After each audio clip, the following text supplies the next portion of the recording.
Hello, everyone. A very warm and a pleasant good evening to all. I am Divya Jinsani, and on behalf of Alvar branch of ICI, I am your MOC for today's evening. And I extend a warm and hearty welcome to each one of you present here. I would like to start today's evening and today's session by a beautiful quote. Great people have great values and great ethics. As you all know that today we all are gathered here for this seminar conducted by Alvar branch of ICI on the topic Professional Code of Ethics. And I really hope that at the end of this session, you all will have a better understanding of the respective topic.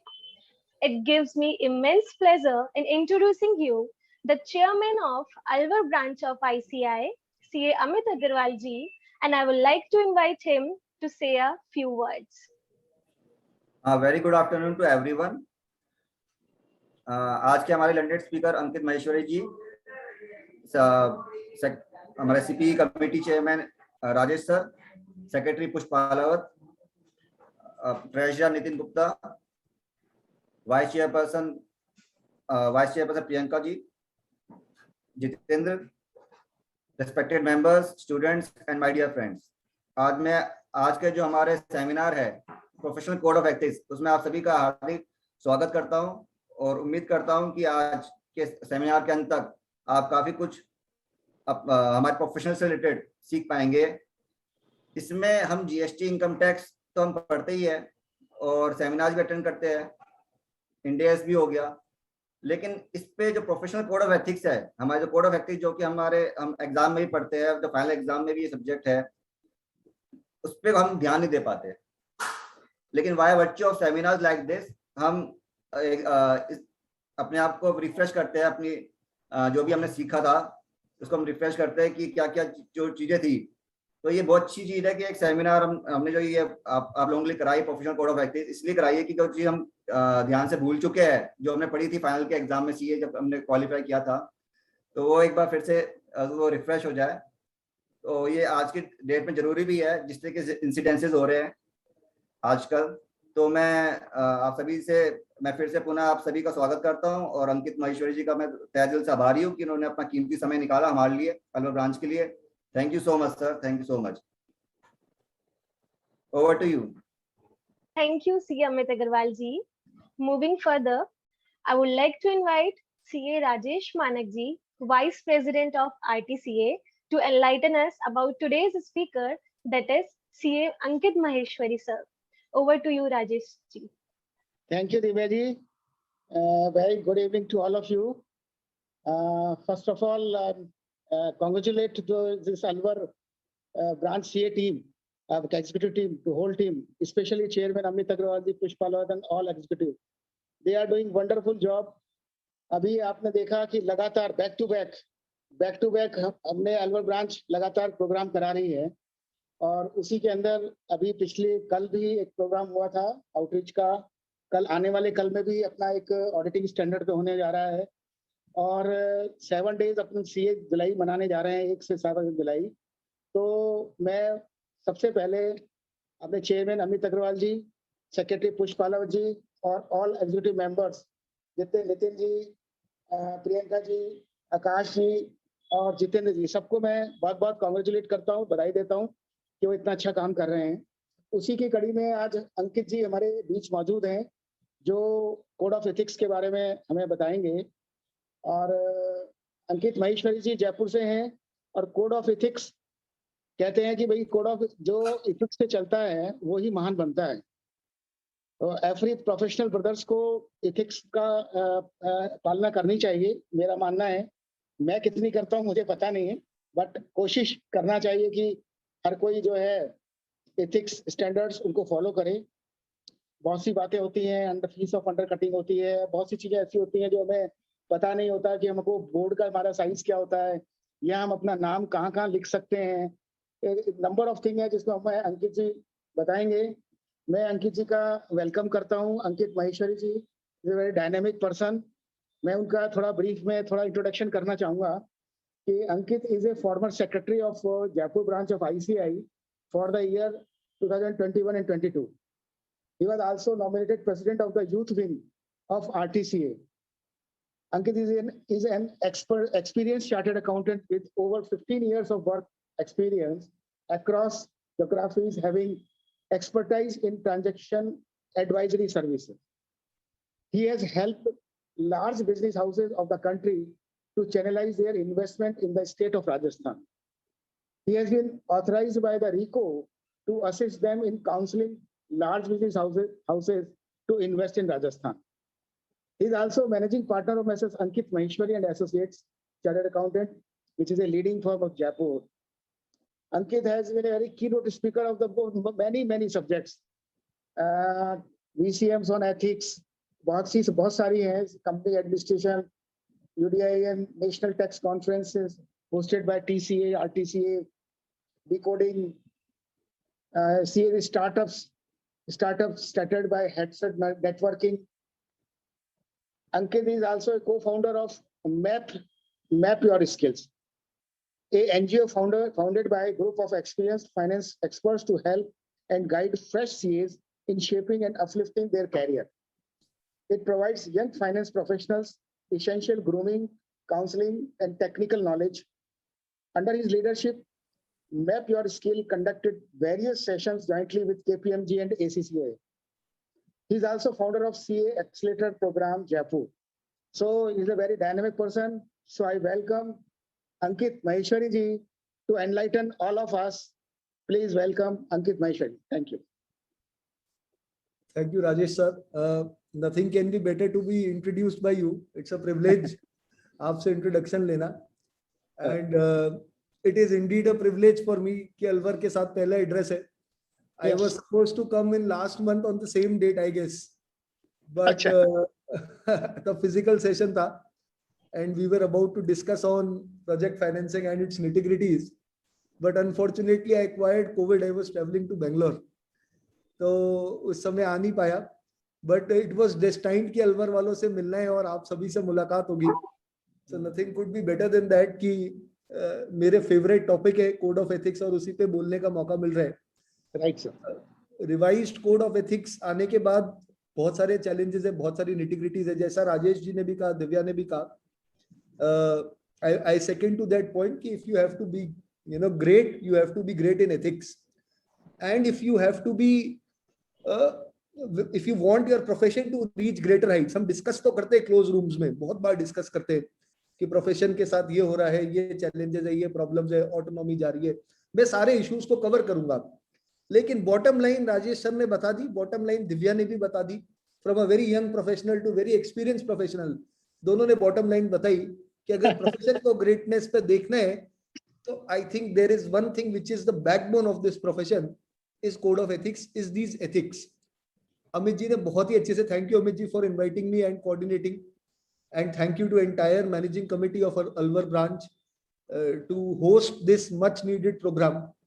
And while institute have mandated it, institute ने बड़ा सोच के mandate किया. ऐसा नहीं है कि code of ethics को बस attend करने के लिए कर रहे हैं. But institute also believes, government also believes, as a regulator, कि these ethics are very important. And what is the significance of these ethics, I will tell you in the session to come.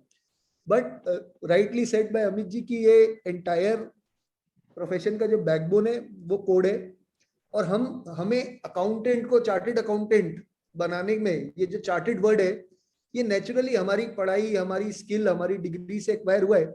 लेकिन this chartered word is used for being professional, for making sure that we follow to these code of ethics. So thank you everyone for inviting, and we will begin with the session. And it's a very close room session. We have 48 participants, which is very good in terms of the Alwar size. Alwar branch के हिसाब से मैं मानता हूँ कि बहुत अच्छा number है. और आज 50 जने on a working day, if they are ready to listen on it, I am sure these little small sessions will bring a greater impact. हम आने वाले टाइम में जरूर देखेंगे कि धीरे धीरे करके आपको भी रियलाइज होगा कि एथिक्स की वास्तव में इंपॉर्टेंस है. राजेश सर ने कहा तो कि वो फॉलो करते हैं नहीं करते मैं नहीं जानता, पर मैं जानता हूं कि राजेश सर फॉलो करते. और क्रॉस पिछले 5-6 साल से while I have been working with code of ethics, मैं आप सबके सामने वो सारे केसेस, रियल केस स्टडीज भी डिस्कस करूंगा जो मैं खुद भी डिसिप्लिनरी कमेटी में कई बार जाके प्लीड करता हूँ, कई बार मैं मेरे फेलो ब्रदर्स को एडवाइस भी करता हूँ इस पे, and we will do only real case studies. So 4850 का नंबर है।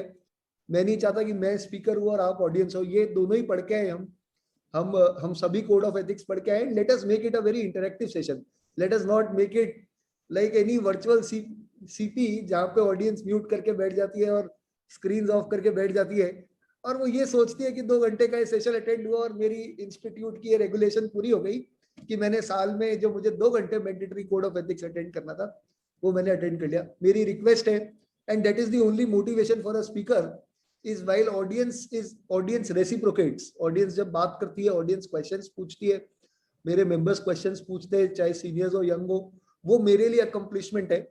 तो आप सभी से ये निवेदन करूंगा हाथ जोड़ के कि प्लीज लेट अस, जितनी भी देर करें आप, जब तक बोलेंगे मैं तब तक ही पढ़ाऊंगा, उसके बाद वी विल नॉट स्टडी, लेकिन जितनी भी देर पढ़े बहुत ही इंटरेस्ट से पढ़े और बहुत इंपॉर्टेंट टॉपिक्स और इंपॉर्टेंट एस्पेक्ट्स को कवर करते हुए अपन इस सेशन को पढ़ेंगे।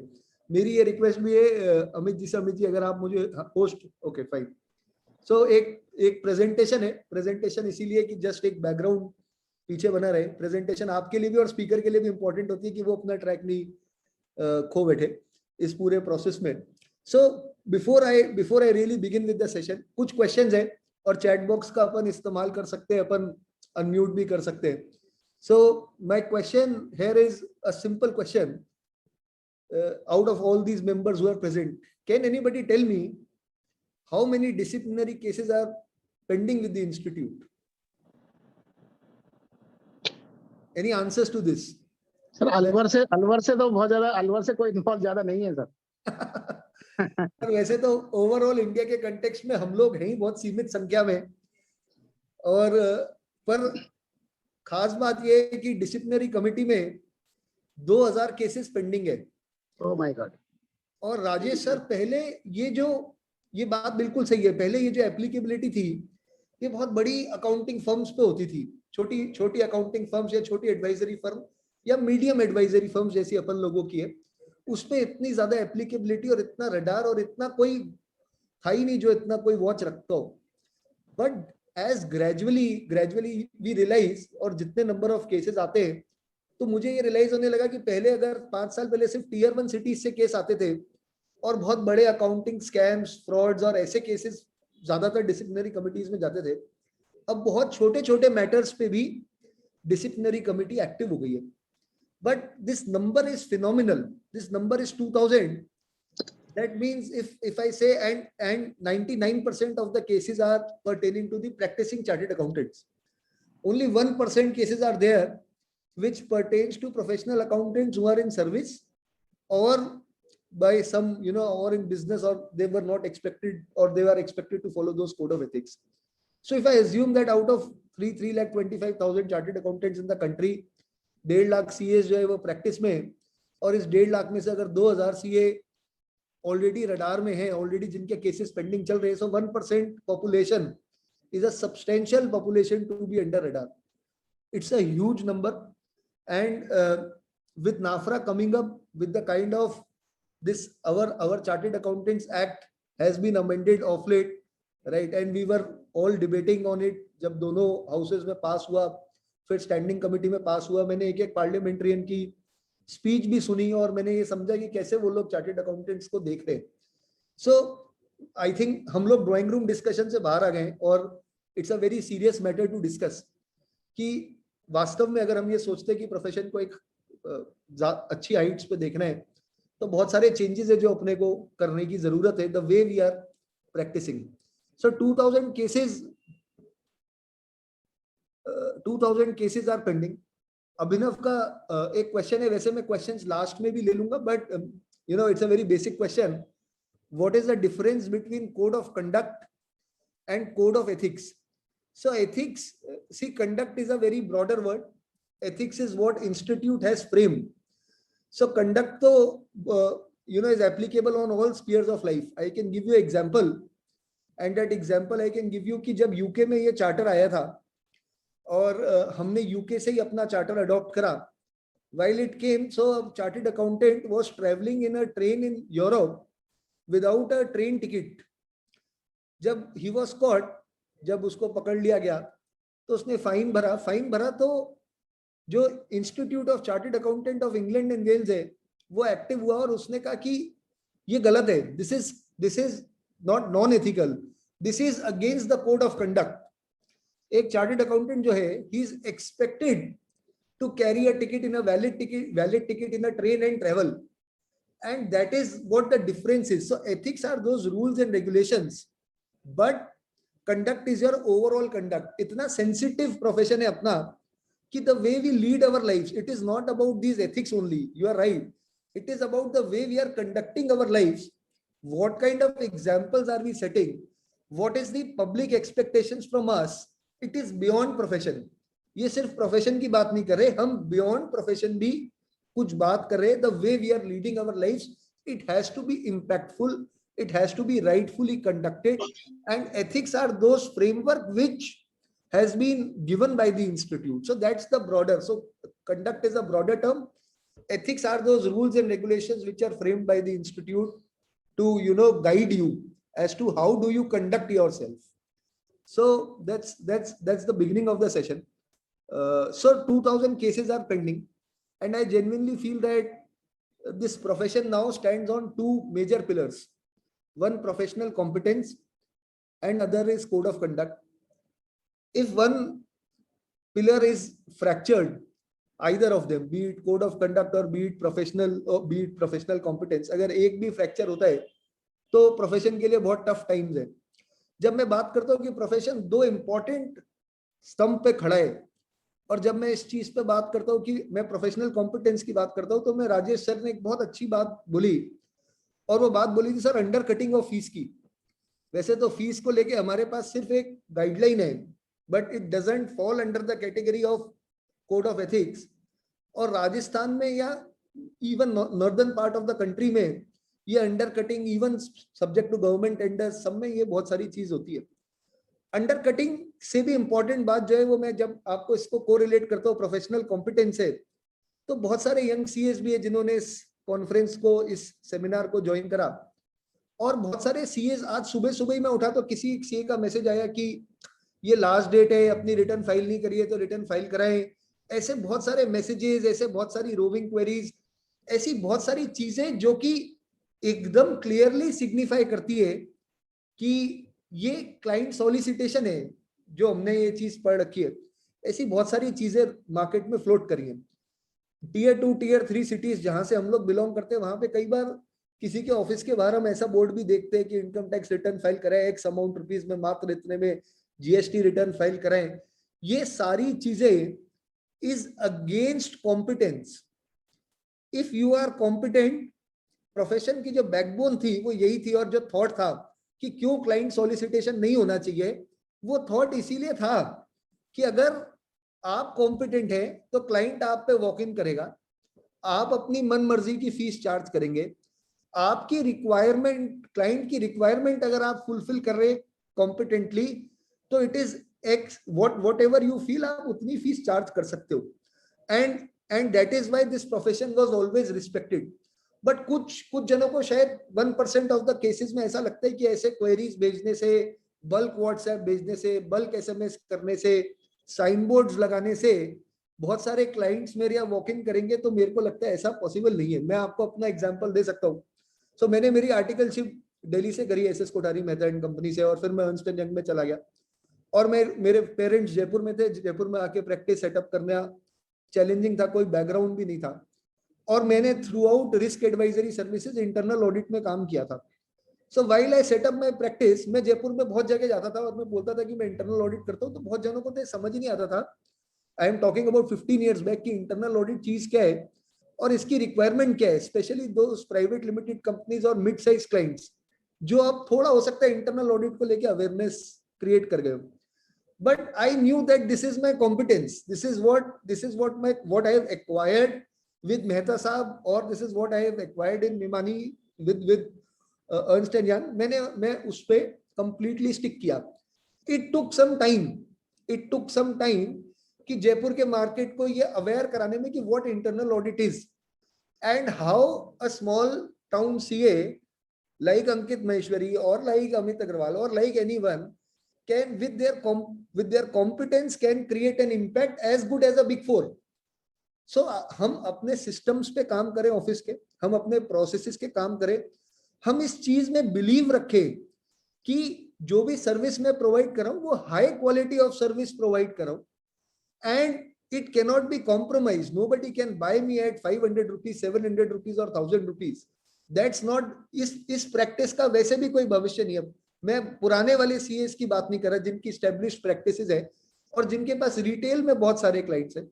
मैं नए यंग सीएस की बात कर रहा हूँ और जैसा राजेश जी ने बताया कि मैं खुद के मेंटरशिप प्रोग्राम चलाता हूँ, मैं उनको हमेशा ये बोलता हूँ कि we have to look for the new kind of domains in which we can work. This practice of tax audits और टैक्सेशन और GST, I am sorry to start my session with it, but has become stagnant. But fortunately, there are such a great opportunities. Alwar mein बैठे बैठे we are so close to NCR. Why don't the young CAs work on analytics? Why don't young CAs work on Power BI? Why don't they work on languages like Hadoop, Python? ऐसी इतनी important, इतने नए areas खुल रहे हैं following these ethics. So that would be the bottom line of the session, that professional competence is something which needs to be acquired. No undercutting, no boards, no meeting, n number of people you meet and you try to solicit work. My experience is, and all those experienced CAs of Alwar who are sitting here, they would agree to that fact कि इससे कोई फर्क नहीं पड़ता. अगर आप में capability है, कॉम्पिटेंस है, तो मैं डैम श्योर हूं कि इवेंचुअली क्लाइंट जो है वो आपके ऑफिस में वॉक इन करेगा. And that was the backbone of this code of ethics. So one the backbone of this the charter which we have laid down. So one was this professional competence and other is code of ethics. And I don't further now see with this session, I expect my 40-50 fellow chartered accountants to avoid and hard press their clients. उस hard pressing में सबसे बड़ा challenge ये आता है कि we enter into the shoes of the client. The biggest problem of today's profession is, and sir, out of 2000 cases which we are discussing, 2000 cases जिनकी हम discuss करें, उसमें से 75% केस ऐसे जहां पे client has only filed a complaint against the chartered accountant. My fellow chartered accountant would leave me. से अपना एक छोटा सा कोड है कि भाई we have to communicate to the predecessor auditor before taking any professional assignment. Agreed. 75% of the cases it was the client who did it. ऐसे ही आपने अगर आपने predecessor auditor से नहीं लिया, there is a dispute between your fellow chartered accountant. In maximum cases, there is no code, there is no complaint which your fellow brother files because he understands the entire system. The problem comes when I enter the shoes of my client.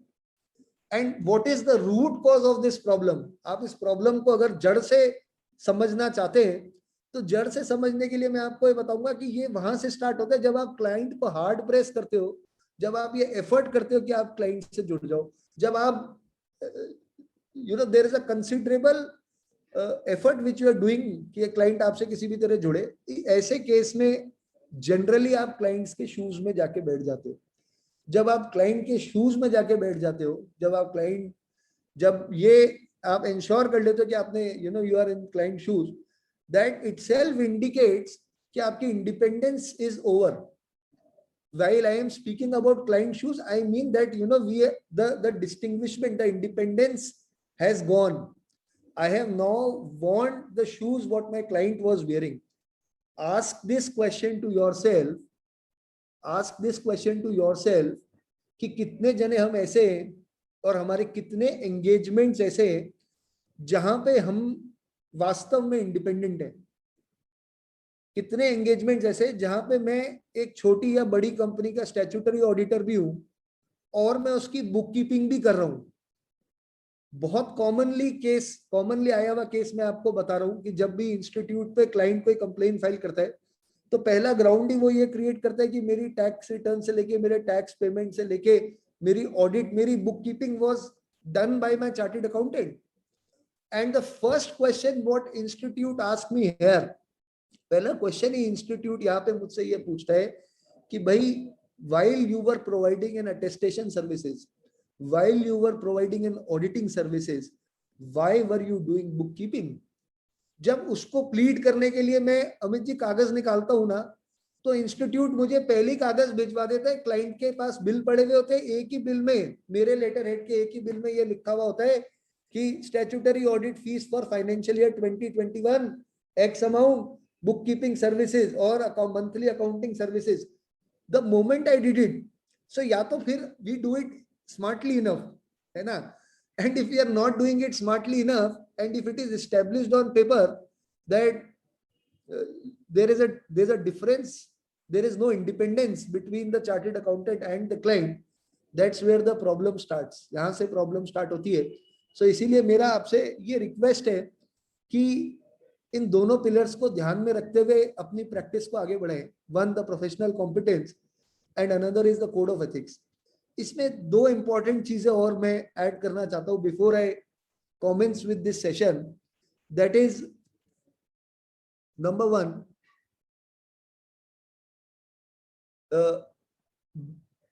the issue of bank audits. While I talk about the issue of bank audits, right, I am, as of now, I will only talk about the issue of multi-purpose empanelment form.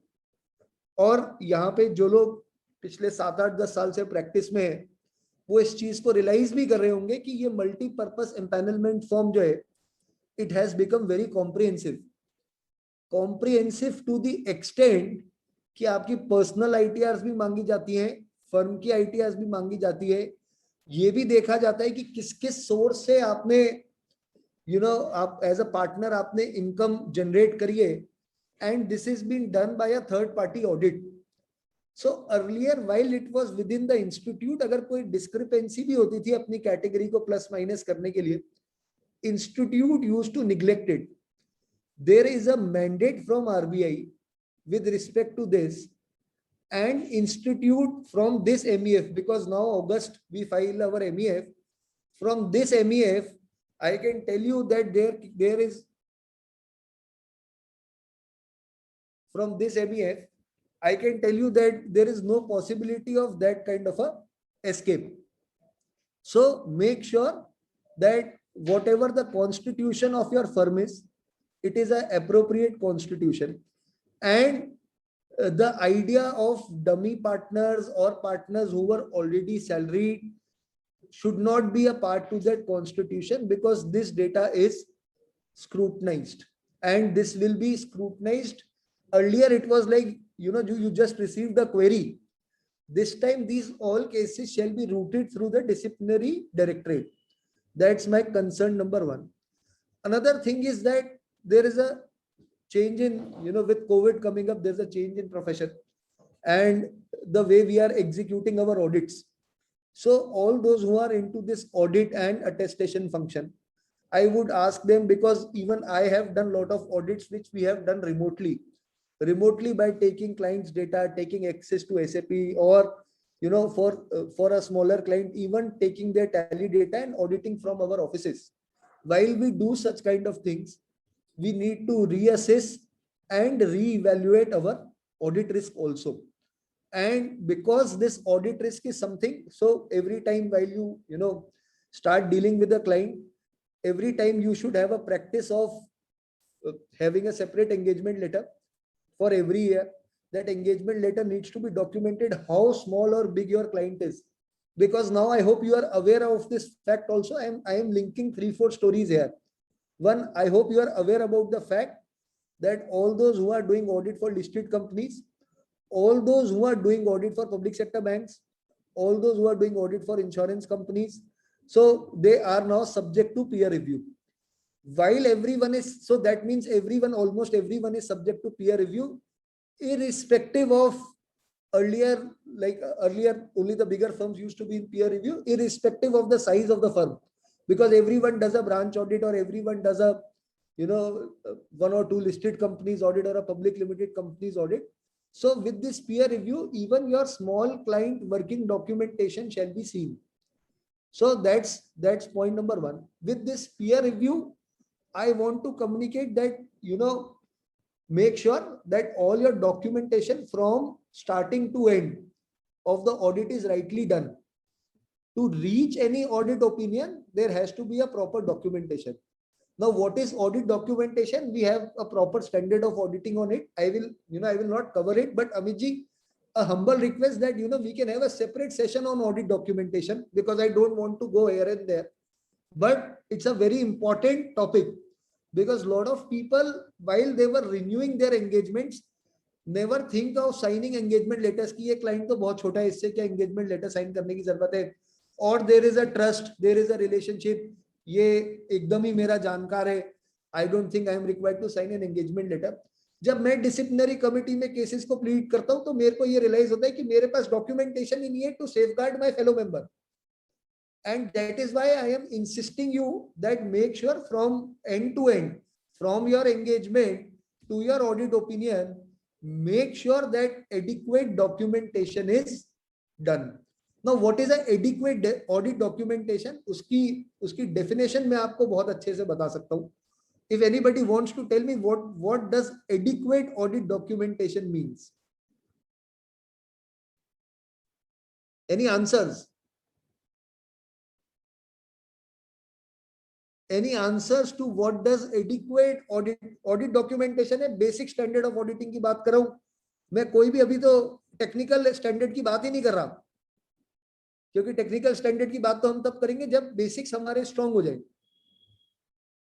Anyone who wants to answer what is adequate audit documentation? So okay, I'll take the initiative. The answer is कि आपके audit documentation को देख के, if say there is a peer reviewer or anybody who sees that audit documentation reaches to the same conclusion what you have reached, it is an adequate audit documentation. So even if you are not there explaining, how did you arrive to this audit opinion, or how did you arrive to this audit assertion, anybody who goes through that documentation, specifically in this case, a peer reviewer, is able to reach to the same kind of conclusion. So one, with this peer review, the documentation has to be strong. With this documentation, every time you start doing this documentation, you need to reassess your audit risk. This audit risk needs to be reassessed based on, और यहाँ पे बैठे हुए बहुत जने ऐसा सोच रहे होंगे कि हम लोगों की प्रैक्टिसेस इस नेचर की नहीं है. मैं 100% बता रहा हूँ, क्योंकि there are more than 50-60 code of ethics session I have taken from Bangalore to Surat to everywhere. सबको ऐसे ही लगता है ये मेरे से रिलेटेड नहीं है, लेकिन जब मुसीबत आती है तो वो तब आपको रियलाइज होगा कि everything what Ankit Maheshwari was saying that day, ये मेरे से रिलेटेड थी. मैं रीइटरेट कर रहा हूं, अपने ऑडिट रिस्क को रीअसेस करिए, even for small and medium clients. Conclude कर रहा हूं इस बात को यहां से, before I go on the technical part of the session, कि please make sure that we are not entering in the foots of the client, and we remain independent throughout any kind of engagement we are doing it with our client. So I hope that part is clear.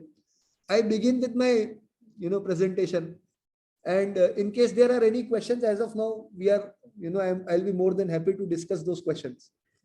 So as of now, I have given you an overview of it, and I told you that what nitty-gritties are there in the profession. To begin with, let us understand the disciplinary mechanism of our institute and the quality assurance mechanism of our institute. So primarily we will talk about the quality assistance mechanism of ICI, the disciplinary mechanism, the structure of new code of ethics and how they are different from existing ethics, how we are evaluating threats and ways to mitigate and safeguard against them, applicability and conceptual framework of our new ethics. If time permits, we will quickly go through the schedules, but I know that schedules can be, schedules are something which you understand well. Also, we will discuss the recent change, what the change we were discussing about the autonomy and the change which this government has made with respect to the disciplinary mechanism of the institute, we will discuss that. So as of now, to begin with, I want to start with the quality assurance mechanism of the institute. And we to begin with, we begin with the quality review board, which is set up by section 28A of the Chartered Accountants Act. So this is the quality review board. It has the board consists of a chairperson and 10 other members. And this board has to make recommendations to the council with regard to the quality of services which the fellow member is providing. It also talks about review of the quality of services provided by the members of the institute, including audit services, and it guides the members of the institute to improve the quality services and adherence to various and statutory other requirements. So while all audits, initially this quality review board was completely independent, and this board used to instruct to the chartered accountants to, guide chartered accountants, instruct, issue directions, make recommendations to CAs who are auditing for sensitive entities where public interest at large is at stake. वहां पे जब ऐसा कोई भी direction देना होता था with regard to the quality of the audit service, तो ये रिव्यू बोर्ड देता था. और अगर ऑडिट डॉक्यूमेंटेशन को वेरीफाई करना होता था या कुछ भी ऐसा होता था, तो भी क्वालिटी रिव्यू बोर्ड करता था. Unfortunately, on 30th January 2019, NAFRA intervened, and now this quality review board comes under NAFRA. So now quality review board has no right to pick up a case independently. That means the institute have no right to pick up a case independently and evaluate the quality of the service which the fellow chartered accountant have provided. This is now done by NAFRA, and under section 132 subsection 2 of the Companies Act, read with rule 9 sub rule 4 of NAFRA, the issue of quality review board reviewing audits of the companies body corporate specified under rule 3 of the NAFRA rules 2008 will only arise, I am reading the bare notification, will only arise in case reference is so made to QRB by NAFRA. The first time, and that is while in January 2019 this notification came up, this was the first time we lost our independence. ये पहला instance था जहां पे institute की autonomy थोड़ी सी loose हुई और नाफरा as a regulator आया और क्वालिटी रिव्यू बोर्ड की बात करने लगा. नेक्स्ट जो बोर्ड है वो financial reporting and review board है. और financial reporting and review board जो है वो इंस्टीट्यूट की नॉन स्टैंडिंग कमिटी है which was formed in July 2002.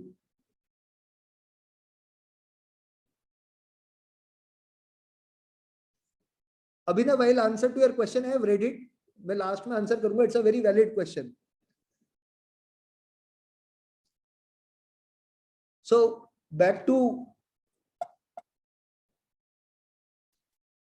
financial reporting and review board. And while we are talking about financial reporting and review board, it clearly indicates that it pertains to the financial reporting. Financial reporting of the companies, उन companies की बात करें जहां पे interest of public at large are vested. तो पहले तो ये समझते हैं इसके परव्यू में कौन कौन आता है. इसके परव्यूज में वो एंटिटी आती है, वो एंटिटीज हुज इक्विटी और date is listed in a recognized stock exchange in India or outside India. वो entities आती है. Banks आते हैं, financial institutions आते हैं, insurance companies आती है. सभी commercial, industrial and business reporting entities जिनका turnover 50 करोड़ से ज्यादा है preceding accounting year में, उनकी होल्डिंग या सब्सिडरी या ऐसी एंटरप्राइजेस जिसमें पब्लिक इंटरेस्ट वनरेबल हो और रेगुलेटर को wants to check on the quality. So in this case regulator also intervenes. So they will ask our institute's financial reporting and review board to conduct a review. The objective of this board is to review the compliance of accounting and auditing standards issued by Accounting Standard Board and Auditing and Assurance Standard Board of Institute of Chartered Accountants of India. So I hope these two boards are very clear, because जब mechanism समझेंगे तभी उस quality तक पहुंचेंगे और तभी हम threats and risk को भी evaluate कर पाएंगे. So Quality Review Board is now comes under NAFRA, talks about the quality of the audit.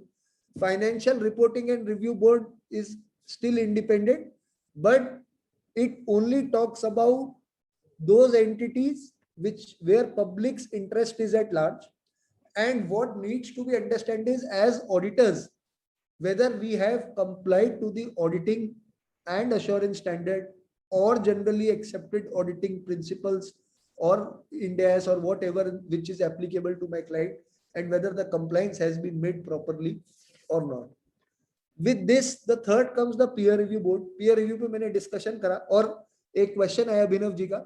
Abhinav ji का question ये कि क्या peer review जो है वो voluntarily करने की जरूरत है, institute मुझको letter लिखेगा या मैं institute को letter लिखूं. So in this case, इससे पहले तक institute ही करता था. Voluntarily peer review कराने का आपके पास option होता था. You get options of 3 peer reviewers. So while you apply for any peer review, the answer is you can yourself also apply for peer review. It is not necessary that institute only initiates it. Rather, those large accounting and auditing firms make sure that they get their peer review done. Also, for इससे पहले तक अभी तक तो अब क्योंकि आपको किसी भी लिस्टेड कंपनी को ऑडिट करना है, बैंक को ऑडिट करना है, तो आपको peer review कराना पड़ेगा. इससे पहले तक ऐसा कोई मैंडेट नहीं था, तो इंस्टीट्यूट सिर्फ उन्हीं सीए फर्म्स पे ज्यादातर पीयर रिव्यू करता था जहां पे उनको लगता था कि they are auditing for those entities where public interest at large is at stake. So you can go and apply for peer review and you will be eligible for lot more assignments if you are peer reviewed. The biggest advantage is you will set a culture in your office, a process like an internal audit. We set up processes. You will set up SOPs and processes within your organization, and be how small our firm is, maybe a 2-partner firm, a 3-partner firm, maybe a proprietor, but those processes needs to come in place. You will realize while this peer reviewer comes, he asks for a lot more things, because I recently got this peer review done. So we get lot more to, we got just a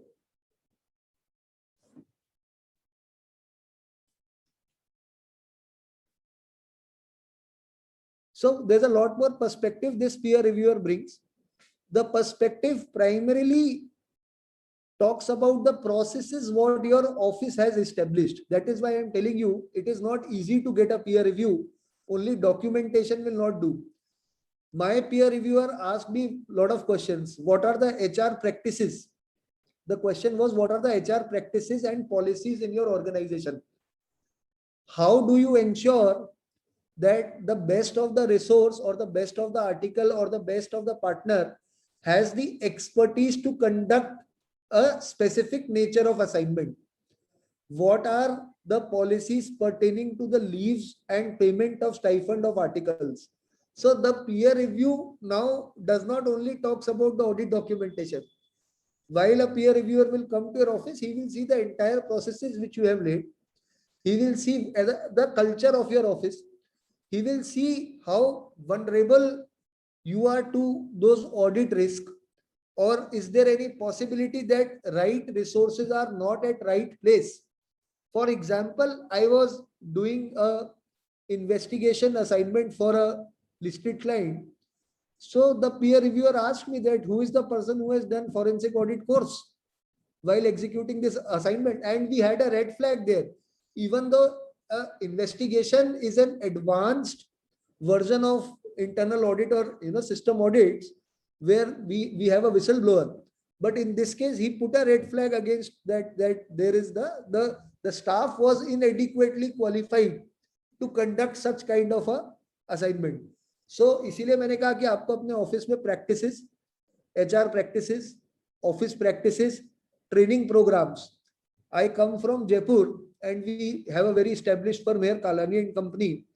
And I can tell you why Kalani and Company is Kalani and Company, and rest others, still are not matching to Kalani and Company standard. The first thing which I realized while CL Jawar sir was there and KL Jawar sir were also there, one thing they constantly did, and Rajesh ji will know that, was their Saturday classes. And that Saturday classes was open to all. It was not that only Kalani article should come and attend it. It was like Jawar Sahab always felt that on Saturday there has to be a class, and my staff or any CA who is in this city or in this country needs to be updated. And that was those. So that is why what makes a distinguishment or these firms are bigger firms. So if you really intend to make your firm a bigger firm, the first step which we need to take, even if we are starting very small, is to establish those processes, those controls, those training programs, those manuals in the office. The next board is Taxation Audit Quality Review Board, and as it suggests that it applies to the tax audits, the GST and the income tax audits. This board uses its power when, as a regulator, SEBI, RBI, CBDT, CBIC approaches them and ask to check whether the tax audits which were done by a fellow chartered accountants were done as per the quality standards issued by the institute and issued by the income computation and disclosure standards which were issued with respect to the income tax. So these are those 4 boards which make sure that the quality mechanism of the institute is robust enough.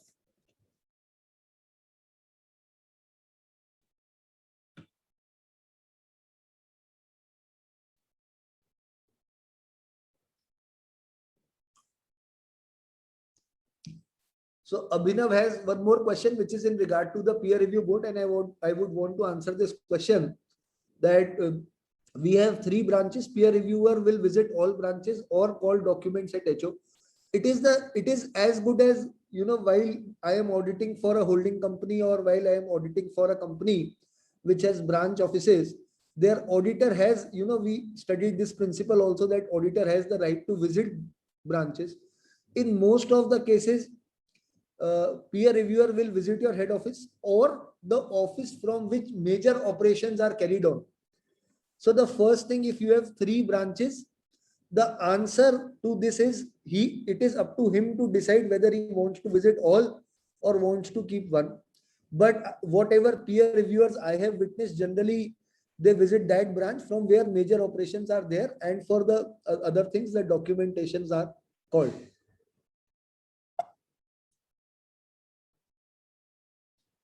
So my question is that these code of ethics have been revised, right? And they have been revised in 2020. Whatever revision has taken place, there are 3 very important revisions which are not yet enforced. That revision pertains to NOCLAR. That revision pertains to the taxation or advocacy services to my audit clients. And that revision pertains to the maximum remuneration I can take from a particular client. So these 3 were the major revisions with which this code of ethics were revised. However, they have not come in force, because when we study all these 3 provisions in detail after some time, you will realize that it is very difficult in this country to enforce that kind of provisions like NOCLAR. So I will discuss that in detail. But the idea is that ICAI, why these code of ethics are revised. So ICAI is a member of International Federation of Accountants, IFAC, and ICAI has considered the standards which are issued by the International Ethical Standard Board while forming their code of ethics.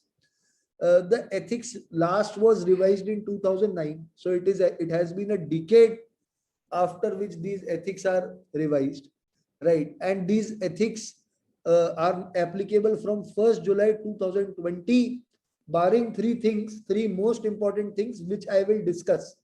I will not, we should be prepared, because it is about the next council meeting that one of the three provisions shall be applicable, which is pertaining to the maximum fees which you can take from a particular client.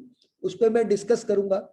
लेकिन कई बार आपको लगेगा कि ये revisions और ये code of ethics जो है, it is burdening us, it has stringent our framework, और थोड़ी सी इसको अडॉप्ट करने में थोड़ी सी कहीं अपने को परेशानी भी आएगी, कहीं पे अपनी अपॉर्चुनिटीज भी हो सकता है थोड़ी सी कम हो जाए.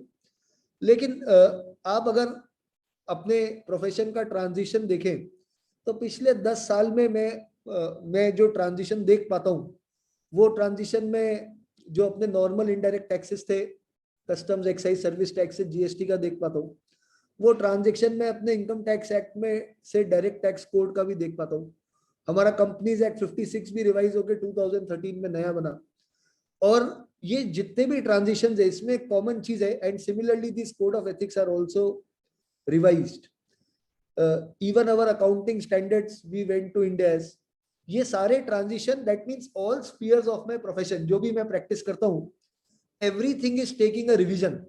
एंड समटाइम्स आई फील कि मैंने सीए करके भी मुझे रोज सीए करनी पड़ती है, because things are changing so fast. But there is one thing which is common in these changes. अगर आप आइडेंटिफाई कर पाओ a change which has taken from accounting standard to Ind AS, a change which has taken from customs, excise, service tax to GST, a change which we are supposed to see in the direct tax code, a change from Companies Act 1956 to 2013, this code of ethics 2009 to revised code of ethics 2020, there is one thing common in this change, and that common thing is that everywhere institute has committed to adopt global practices. And I sense it is a great opportunity for a small CA or a mid-size CA who wants to practice at a global level. So जो level playing field है for you as a small or medium practitioner, or for somebody who is a who has a large set of practice, is same not only in this country but across world. So if you intend to consult, if you have acquired a knowledge on Ind AS, and if you intend to consult any company which is into European Union or any country which belongs to Singapore or the Southeast Asian companies, you can do that. You can do sitting it from Jaipur or Alwar. But that change in mindset has to come. क्या मैं opportunity को इतना बड़ा देखता हूँ, या मैं opportunity को टैक्स और जीएसटी प्रैक्टिस तक ही पर्टेन करते हुए देखता हूँ. So these all changes make sure that I comply to the global standards. And as a CA, if I have to expand globally, then there is no barrier with respect to ethics, with respect to accounting standards, with respect to the international tax, the HSN codes and everything. So that barrier institute is trying to remove. And that is why these code of ethics, I genuinely feel that they are not burdening us, rather they are helping us in some way or the other to reach to those global practices. So we discussed the quality review mechanism. With that, now I want to discuss the disciplinary mechanism of the institute. And we have a disciplinary directorate, and in disciplinary directorate we have a board of discipline or a disciplinary committee. What these two committees do and why a case goes to board of discipline or why a case goes to disciplinary committee, we shall discuss it. But importantly, the first thing which I want to tell you here is that how to file a complaint. So if somebody has to file a complaint with institute, it requires rupees 2,500 plus 18% GST, a triplicate copy to disciplinary directorate for filing a complaint. So one thing is for sure, to file a complaint is not very difficult. It is a very easy process. And unfortunately, if I am at the receiver's end, if a complaint is filed against me, so it is just 2,500 rupees of somebody which can create lot of troubles. This mechanism is not easy, not tough. This is a very easy mechanism.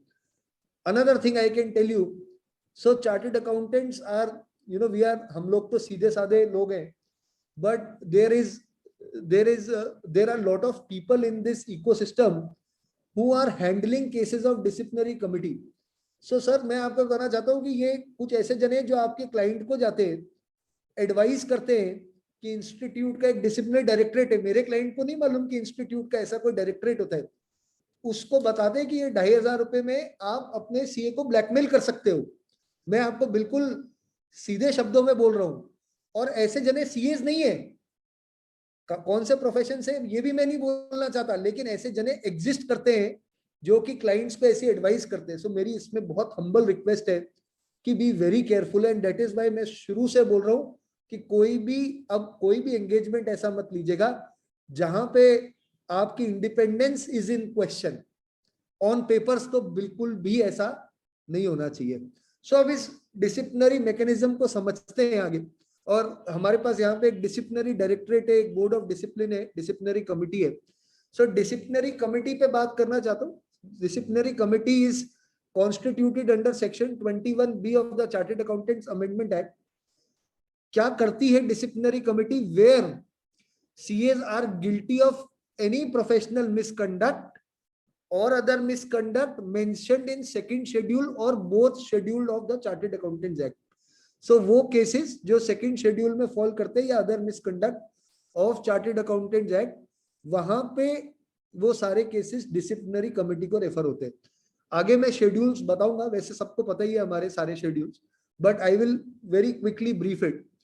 In case of board of discipline, CAs where CAs are guilty of any professional misconduct or any other misconduct mentioned in first schedule, or if a CA is not guilty, then the case is routed through board of discipline. So as I told you that the filing of complaint process is very simple, and what is there in the first schedule and what is there in the second schedule, in next 10-15 minutes I would like to address that. But before that, one thing is sure, that all our three institutions have a common appellate authority, and be a chartered accountant or be a company secretary or be a cost and works accountant, there is a common appellate authority where an appeal can be filed, right? If you are aggrieved by any order of the institute, and institute might also go to this appellate authority. So this is the mechanism of the disciplinary committee. So who can file the complaint? So generally I told you the complaints are filed by the users of the financial statements only. And मैं वो सारे stake holders लिखा हूं जो मेरे को लगा कि कंप्लेंट्स जो है वो फाइल कर रहे हैं. जितनी भी कंप्लेंट्स मैंने देखी है, I have seen complaints coming from lot of banks, lot of financial institutions where you are certifying on any projections.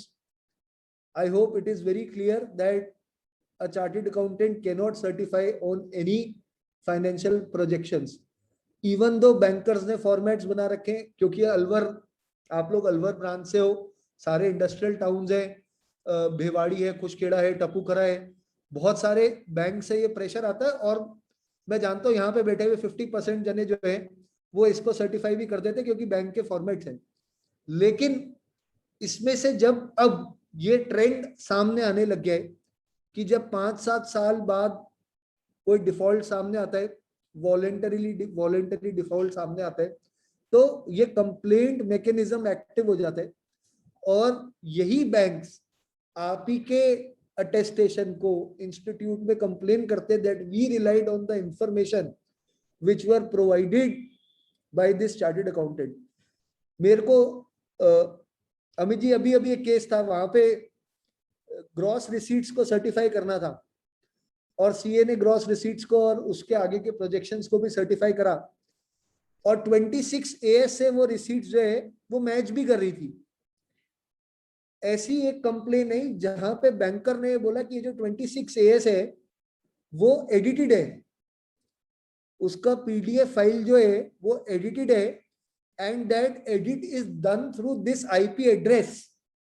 and that IP address belong to the chartered accountant. So such kind of cases comes and we have no other options. मतलब उसमें मेरे पास plead करने का option ही नहीं है. फिर तो ये कि मैं उस जो डिसिप्लिनरी प्रोसीडिंग्स है उसको कितना कम करा सकता हूँ, यही एक लास्ट रिसोर्ट है. But on papers only it is clear. So one thing is for sure, for any amount of fees, please don't start certifying projections and don't start giving these documents to banks and financial institutions. Alwar branch has to unite on this and give representation to their bankers that no such certifications are coming up from our side, as the institute prohibits us. Then sometimes the investigation authorities file, while an investigation is initiated, like all these companies, IL&FS और इतनी सारी companies जहाँ पे अभी you would be surprised to know कि even these startups, Byju's के 2 साल के audited financial statement.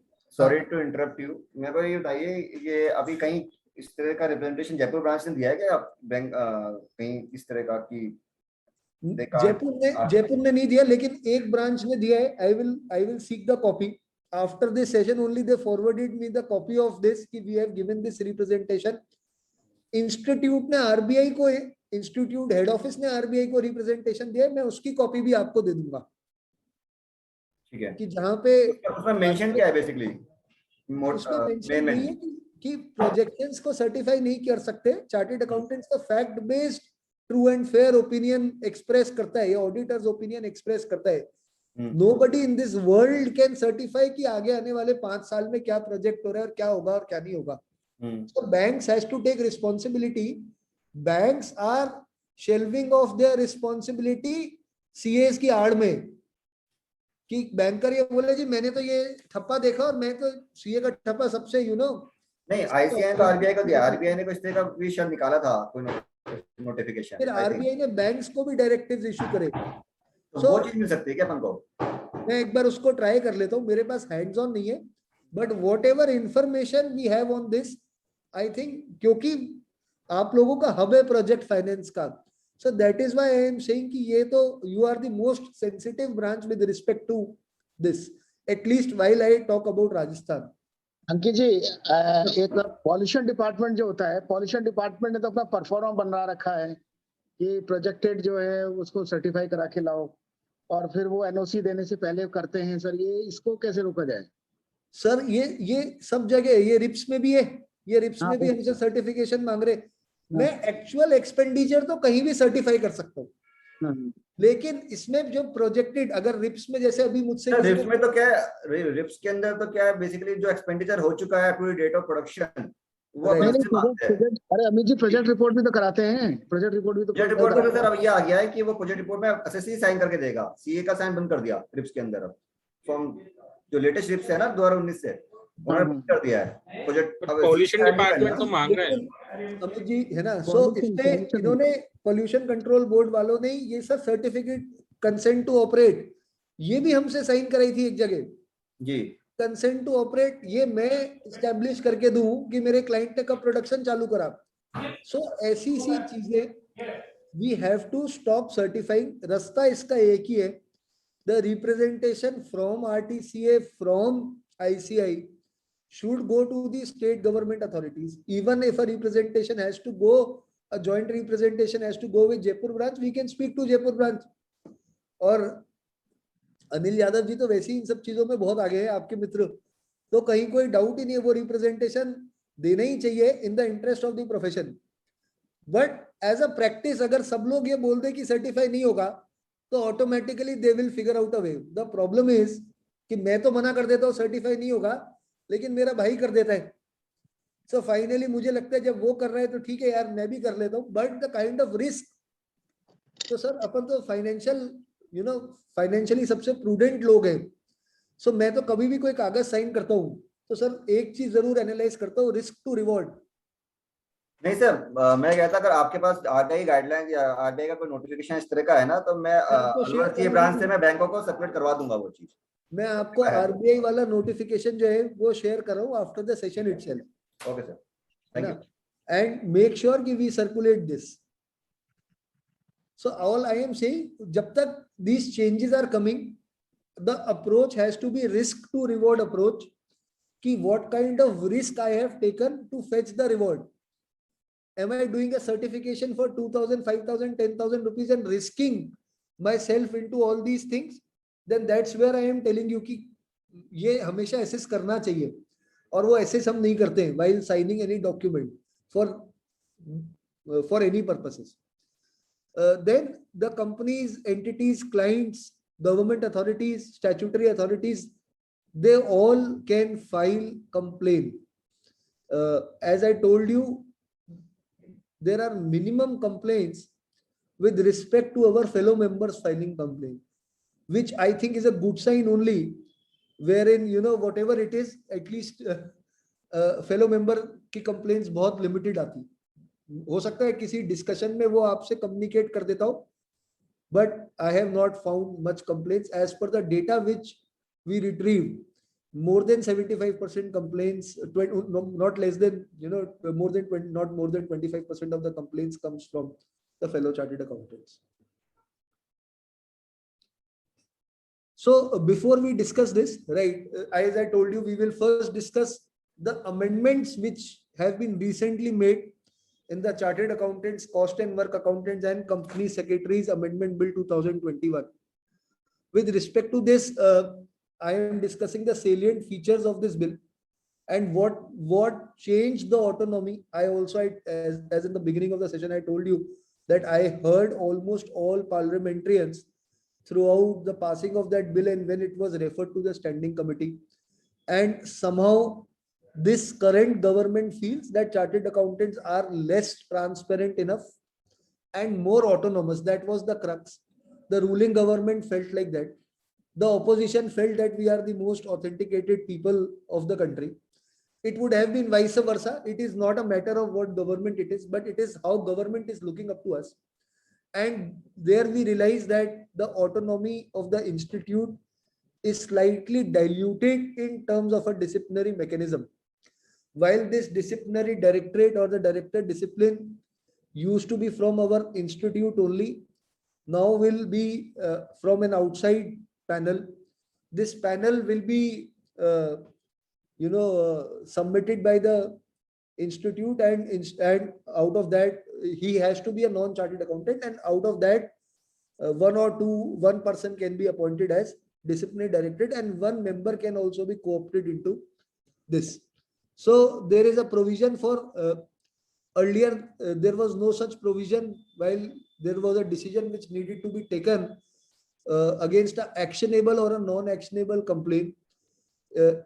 Government feels that mechanism has to be robust. While Prime Minister came way back on the Chartered Accountants Day and spoke about the disciplinary mechanism, I think from that point in time only it has been a topic of discussion. So now to make it more robust, you will see that these changes are to make it more robust. The autonomy point is only one, and that is about the directorate discipline, which was by our in-house team, now will be appointed by the government itself. Rest all points talks about the how quickly we can resolve a complaint. कितनी जल्दी एक complaint को resolve कर सकते हैं. इसीलिए ये सारी चीजें आपको दिखेंगी कि 15 दिन के अंदर ये डिसाइड करना पड़ेगा कि कंप्लेन एक्शनेबल है या नॉन एक्शनेबल है. एडिशनल इंफॉर्मेशन फर्निश करानी तो फर्निश करानी पड़ेगी. Provision for appointment of at least 2 joint directors in the disciplinary directorate of the institute to deal with disciplinary cases. पहले जब केस जाती थी तो डायरेक्टर डिसिप्लिन एक प्राइमा फेसी ओपिनियन देता था, which is now been replaced by a preliminary examination report. Director and joint director discipline to give opportunity to respondent to submit a written statement within 21 days, right, extending to further 21 days, and then submission of preliminary examination report within 30 days upon return of resubmissions. So all these things talks about how the mechanism is becoming more and more robust. So non-actionable complaints, importantly, and information to be submitted to Board of Discipline within 60 days of receipt, right? So eventually they have given better timelines to resolve a complaint. Important change.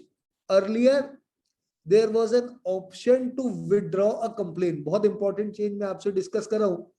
पहले ये option होता था कि अगर कोई complain कर रहा है तो complainant चाहे तो किसी भी stage पे उस complaint को withdraw कर सकता था. Once a complaint is filed in today's era with this Amendment Act coming up, nobody, even the complainant, cannot withdraw this complaint. Then there talks about the the council tenure and everything, which was 3 years. From the new term it will be 4 years, and then there is an enhancement of penalties and fines.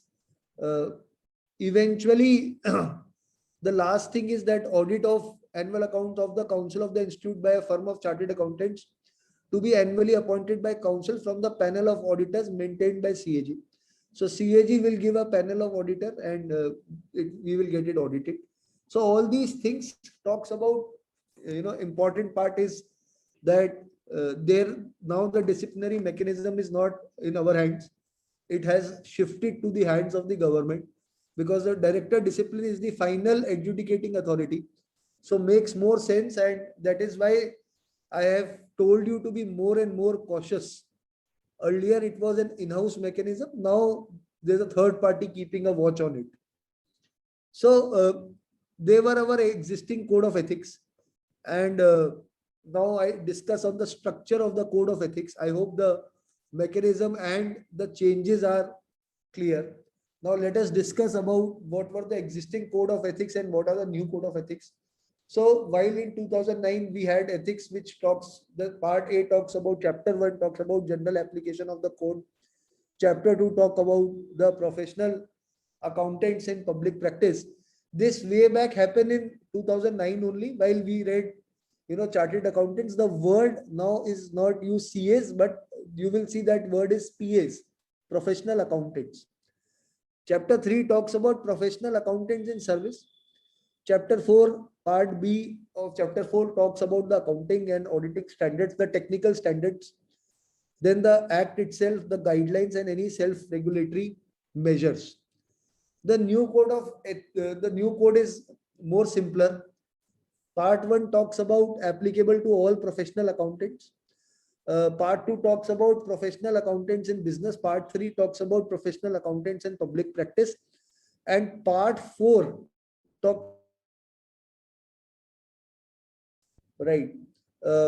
which has separate essays from sections from 400 to 899 and 900 to 999. As of now, the kind of practices we are in, I think we should be more concerned about the fundamental principles. And these fundamental principles were integrity, objectivity, professional competence, due care, confidentiality, and professional behavior. So I am sure that we require more discussion on these fundamental principles. We know what these fundamental principles were and what each and every principle means here. But what needs to be discussed is what are the threats which are there, which forbids me, which prohibits me, जो मेरे आड़े आते हैं, to comply to these fundamental principles. These threats are those threats which I want to discuss it in more detail. So the threats pertain to the self-interest threats, the self-review threats, advocacy threats, familiarity threats, and intimidation threats. So what is a self-interest threat? Any idea of it? Any idea of what is self-interest threat? As it indicates, and as I was telling you from the beginning of the session only, right, that threat talks about independence, where an auditor, where you being an auditor,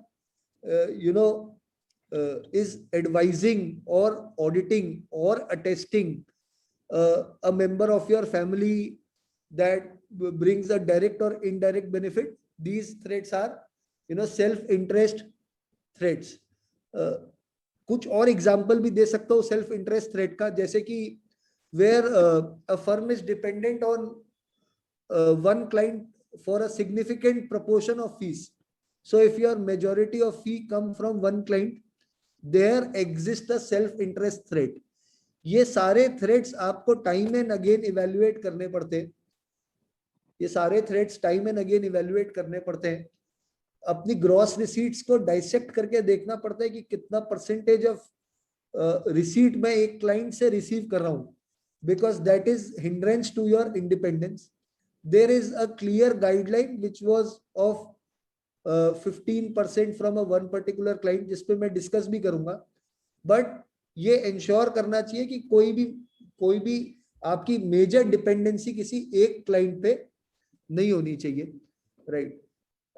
एक और threat की बात करता हूं, और एक case ऐसा सामने भी आया. कई बार while we go on audits, specifically public sector engagements, government audits, जहां पे क्लाइंट का साइज बड़ा है, accepting of gift or hospitality, and especially for those, मैं कई बार थोड़ा सा डिसहार्टन भी होता हूँ. मैं देखता हूँ बैंक ऑडिट का सीजन स्टार्ट हो जाता है. राजेश सर अप्रैल में सीएस फेसबुक पे ये पोस्ट डालते हैं कि बैंक ऑडिट सीजन स्टार्ट्स. बहुत बढ़िया बढ़िया प्रॉपर्टी की फोटो भी डालते हैं. प्लीज मेरी बात को ऑफेंसिवली कोई मत लीजिएगा. We are talking very in house, right. So it is not that we can't have that kind of a lifestyle. We can definitely have. It is the gift और hospitality by my client which forces me to put a Facebook picture. Now you say कि साहब दुनिया मुझे जज कर रही है, नहीं कर रही, तो दुनिया तो जज कर ही रही है. There is nothing, I am not ashamed or not ashamed of saying it. मैं आपको दिखा सकता हूँ n number of post. मेरे Facebook पे 5,000 जने कनेक्टेड और LinkedIn पे 10,000, शायद 20,000 जने होंगे, और वो यही कॉमनली ये चीज डालते हैं on a bank audit season that we are partying in a bank audit. Is it right? ये क्वेश्चन पूछ लेना चाहिए, क्या ये सही भी है? आप जो कर रहे हो आप करो, मेरा कोई रिस्ट्रिक्शन नहीं है. But whatever you are doing, please look at the interest of profession. You are reflecting my profession, you are reflecting our profession. So concern is accepting of any gift और hospitality is a part of makes you guilty of any professional misconduct, and it is a self-interest threat. Now my question comes is, sir, how do I safeguard it? Eventually are you saying कि मैं अपने पैसे से bank audit करने जाऊं, travel करूं, hotel का खर्चा करूं, या कोई भी ऑडिट करने जाऊं? तो सर इसीलिए हमने आउट ऑफ पॉकेट एक्सपेंसेस का एक प्रोविजन बनाया, और उस प्रोविजन को आपने अपने एंगेजमेंट लेटर में कैसे रिफ्लेक्ट करा, ये इंपॉर्टेंट है. जब भी गिफ्ट एंड हॉस्पिटैलिटी की बात होती है, बार बार इंस्टीट्यूट मेरे से एंगेजमेंट लेटर मांगता है और मेरे आउट ऑफ पॉकेट एक्सपेंसेस को विटनेस करता है. Even in my peer review, the quantum of out of pocket expenses you are claiming in your bank statement is separately indicated by the peer reviewer, so that he is able to ascertain कि यार आपकी independence established हो रही है या नहीं हो रही है. So my point is, through that engagement letter, it has to be reasonable, it has to be capped, it has to be clearly understood on day one between you and your client that whether okay I am that kind of a CA who always stays in Taj only, मैं तो उसी में ही रुकूंगा. So वो आप अपने engagement letter पे वो capping लो कि मेरे हॉस्पिटैलिटी में मैं तो 10,000 रुपए कम से कमरे में रुकता नहीं, लेकिन ये इंश्योर कर लेना कि आपकी audit fees is compensating to those out of pocket expense. If my audit fees is 1,50,000 and my out of pocket expenses is 60, 70, 80,000, it is clearly indicating that there is a self interest threat in same.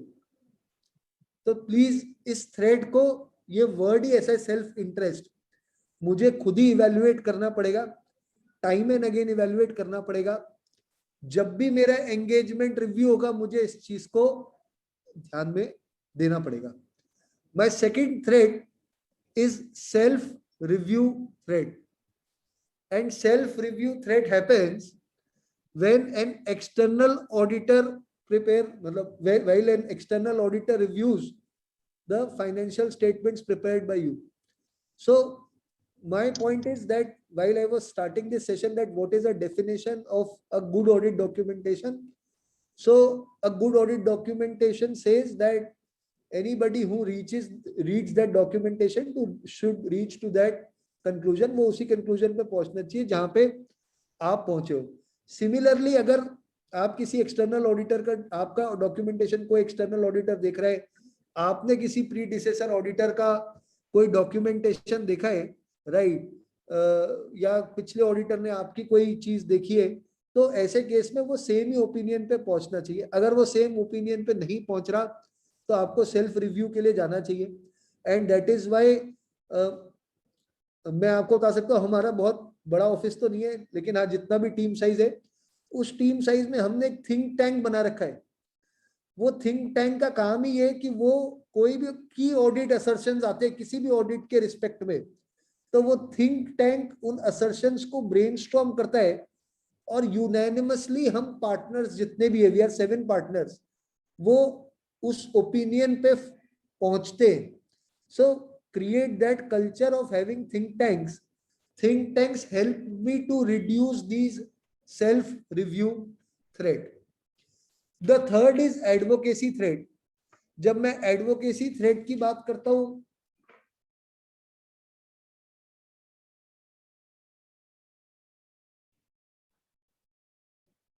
इस thread पे आगे भी हम discuss करेंगे काफी detail में, क्योंकि ये थ्रेड मेरे रिवाइज्ड कोड में भी आए. मैंने जैसा आपको बताया कि there is now a restriction what the revised code of ethics says. Important point है, क्योंकि मैक्सिमम लोग अलवर में टैक्स प्रैक्टिशनर्स भी हैं besides their unconventional work they are doing. If you are auditing a client with the revised code of ethics, you are not supposed to provide him any tax advocacy services. If you are auditing a client, you are not supposed to provide him any tax advocacy services.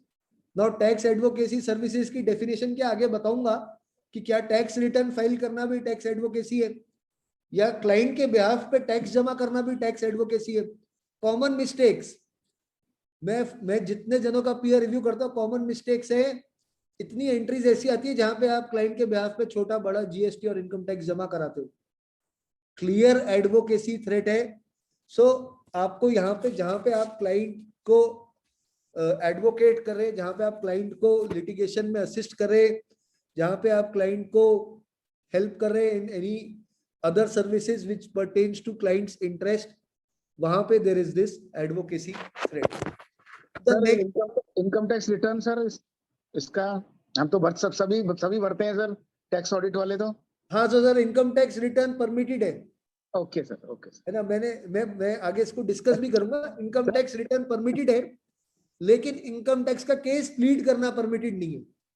Oh right. So if it is a case and you are a statutory auditor also, so वहां पे sir मैं वहां पे बात कर रहा हूँ जहां पे मैं स्टैट्यूटरी ऑडिटर भी हूँ और मैं टैक्स सर्विस भी दे रहा हूँ.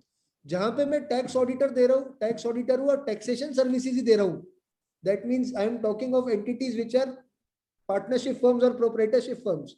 वहां पे दिस इज नॉट एप्लीकेबल. वहां पे this is not applicable. Next is familiarity threat. और इसी चीज को शुरू से बोल रहा हूँ. Familiarity is that we develop a close relationship with client. कई बार हम क्लाइंट को बिल्कुल अपना समझ बैठते और एज अ प्रोफेशनल हमसे एक्सपेक्ट नहीं किया जाता. हमसे हमेशा क्लाइंट से एक डिस्टेंट इंडिपेंडेंट रिलेशनशिप शेयर करने की एक्सपेक्टेशन है. While we become very familiar to him. जैसे मैंने आपको कुछ केसेस बताए जहां पे आप ऑडिट भी कर रहे हो, बुक कीपिंग भी कर रहे हो, जहां पे मैंने आपको केसेस बताए कि जहां पे यू नो आप उसके बिहाफ पे टैक्स भी जमा कर रहे हो, राइट, जहां पे you are auditing directly auditing a close relationship. और बहुत बहुत कॉमनली होता है कंपनीज की, जब पीयर रिव्यू होता है तो समझ आता है कि ब्रदर इन लॉ की कंपनी है, सिस्टर डायरेक्टर्स है, ऐसी कंपनी की भी ऑडिट कर लेते. क्योंकि हमारी जब प्रैक्टिस हम स्टार्ट करते हैं, मैं प्रॉब्लम समझ सकता हूँ. प्रॉब्लम ये है कि डायरेक्टली क्लाइंट आता नहीं, क्लाइंट सॉलिसिटेशन कर नहीं सकते. So the first people we approach is our relatives to get some work done. मैं आपकी प्रॉब्लम को समझता हूँ, but the moment that happens the familiarity threat comes into picture.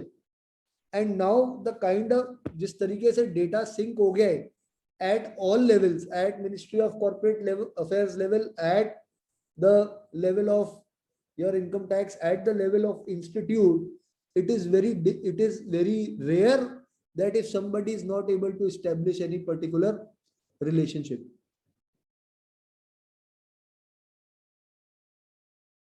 Next is intimidation threats, and these are those threats where you give a wrong audit opinion in lieu of any excess audit fees, or in lieu of such kind of a situation wherein a client tries to intimidate you.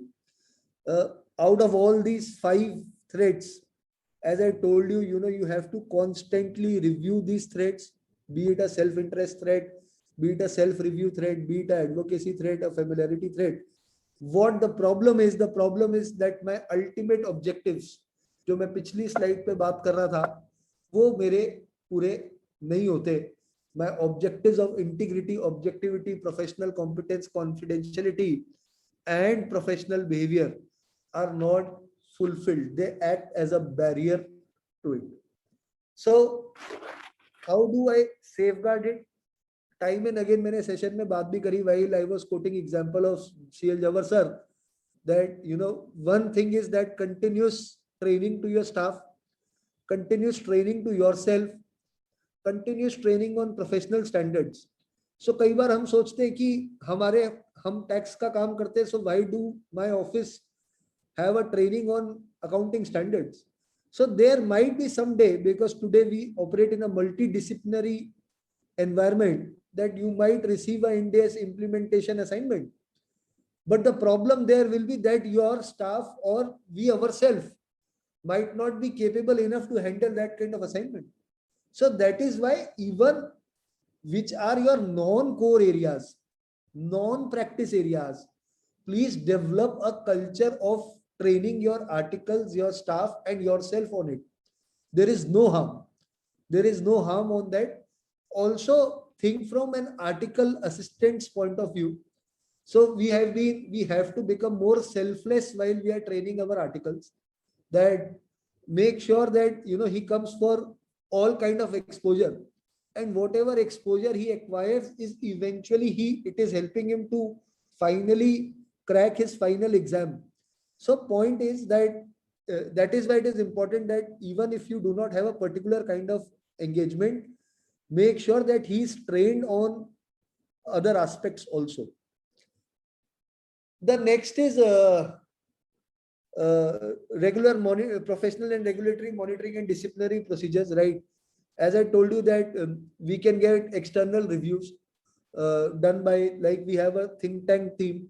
You can have a team wherein maybe we are 2 friends operating in same domains, chartered accountants, but you can eventually advise each other on any kind of assertions, key issues, key observations coming up.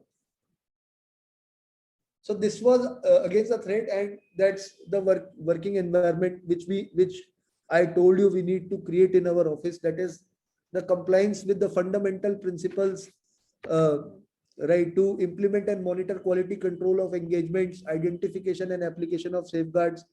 So I think subjectively I have covered almost all these issues, and I will share this presentation with Amit ji also, in case you want to circulate between your members. This is something that you need to revisit and revise, that these are those practices or policies which I want to adopt in my office. So while you do this threat evaluation, you have to apply safeguards. If while you take an engagement, you are able to reduce these threats to an acceptable level. Acceptable level is a level where you are able to achieve all your 5 objectives, then only accept an engagement. Otherwise, decline an engagement. So बहुत interesting चीज हुई अभी peer review में. I was asked this question by my peer reviewer, that how many engagements you declined. So I said none. I'll be honest to you. Lecture देना अपनी जगह, जैसे Rajesh sir शुरू में कह रहे थे कि हम खुद कितना करते हैं, तो none. I said none. Maybe I was able to reduce the threats to acceptable level. So I was asked this question, how did you reduced it? अब आप इसका डॉक्यूमेंटेशन दिखाओ कि आपने कहाँ रिड्यूस करा, आपने कहाँ डिस्क्लोज करा, कहाँ पे कौन से एंगेजमेंट्स थे जहां आपको लगा कि रिड्यूस करने की जरूरत है. सो बहुत पीयर रिव्यू में बहुत ग्रिलिंग होती है, और इसीलिए ये क्वेश्चन आप अपने आप से भी पूछिए कि how many engagements I decline, like a doctor who does not takes a complicated case very easily, जबकि वहां तो life and death है. Why do we easily take those complicated cases with no fees attached to it, with no clarity, with no engagement letter, with just a trust which is between you and your client? इन सारी चीजों को बहुत ढंग से सोचना चाहिए, और अगर कर पाते हैं किसी भी लेवल पे तो मुझे लगता है कि हम प्रैक्टिस को एक नेक्स्ट लेवल पे लेके जाएंगे. कुछ इंपॉर्टेंट एस्पेक्ट गवर्नमेंट टेंडरिंग से रिलेटेड भी बताना चाहूंगा, क्योंकि टेंडरिंग मॉनिटरिंग कमिटी बनी हुई है. But before that I just want to quickly go through the changes which was there in which is there between 2009 ethics, because we are running short of time also, between 2009 ethics and the ethics which are revised. So 3 important changes I told you in the beginning. One, the no-clar. So first I want to talk about these 3 important changes, and if we are left out with time, I can tell you the tender monitoring rules and everything. So this no-clar comes from non-compliance with laws and regulations. And now a professional accountant, a chartered accountant who is in practice, needs to not only comply to auditing and assurance standards, but also any other applicable law which is applicable to your client. For example, RERA. So if your client is not complying to RERA, Alwar में बहुत बड़े बड़े builders आए, भिवाड़ी में बहुत बड़े बड़े builders आए, आपके कुछ क्लाइंट्स भी होंगे, right?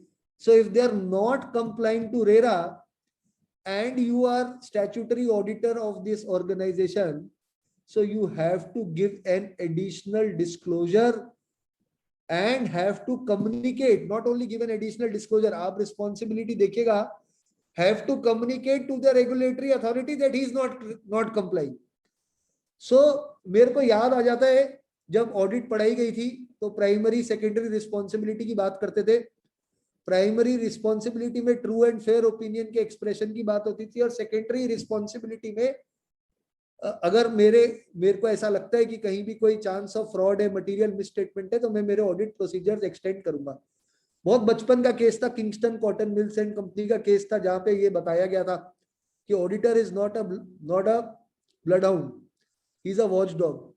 Unfortunately with this government imposing that kind of a pressure, and it is not anti BJP pro BJP, ऐसा कुछ नहीं है, there's a pressure from government in which मुझे ये realize ही नहीं हुआ that I am no longer a watchdog. आप सभी बैठे हुए ये realize कर लीजिए, we are not watchdogs anymore. We are expected to investigate by government, not by my charter, and that's the problem. We are expected to investigate for all audits we do. Forget about primary responsibility of expression of opinion.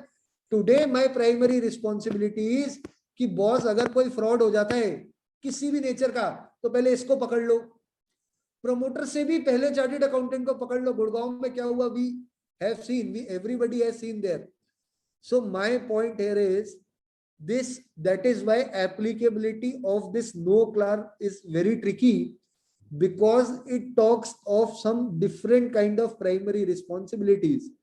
Build as a builder, 6 floor 7 floors उसको construct करने थे, उसने 9 floor construct कर दिए, उसने non compliance कर the land and building loss की. Sir आपको रिपोर्ट करना है. अब इन सारे लॉस की नॉलेज ना तो मुझे कभी पढ़ाई गई in due terms of my course, ना मेरे करिकुलम में while I am upgrading through institute और institute modules.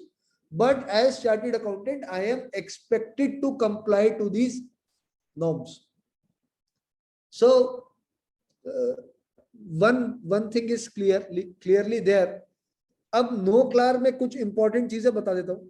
As of now, This is only applicable to listed companies, only applicable to audit engagements.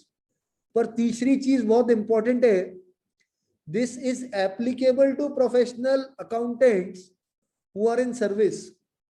So if I am an employee to DLF, for example, or any builder ABC, which is a listed builder, and if there is any non-compliance, as an employee, I have to report to the regulatory authorities. That's the kind of expectation. Now I am confused who employee would do that.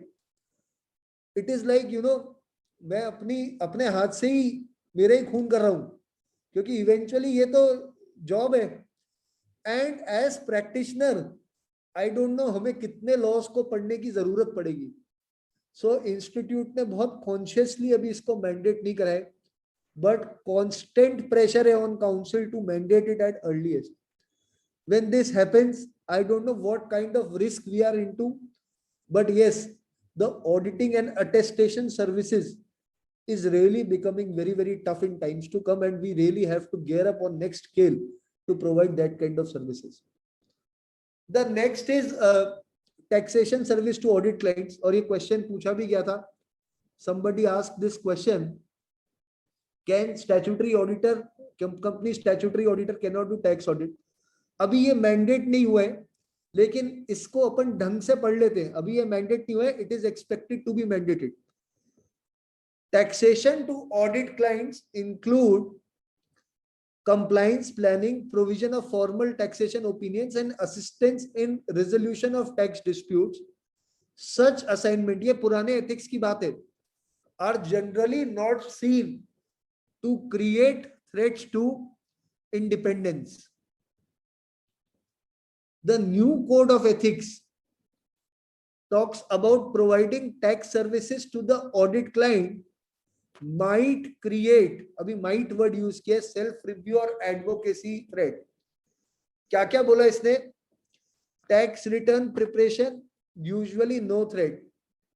Tax calculation for the purpose of preparing accounting entries, he says it is a self review threat. If you are calculating tax on behalf of your client, I don't know how do I now distinguish it.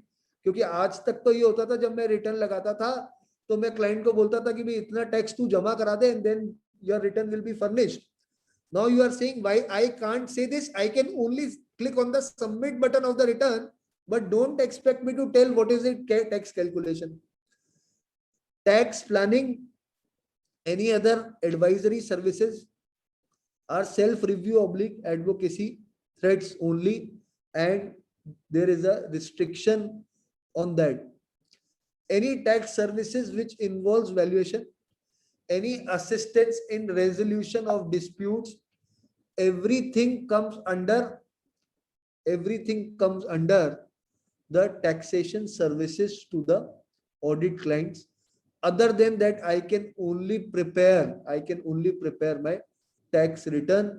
As of now, it is not mandated. The deadline to mandate is on 1st October. I don't think it will be mandated on 1st October also, because it has not moved to the council. But make sure you are geared up to that kind of a practice where you have to keep this level of independence. The third thing is the fees. And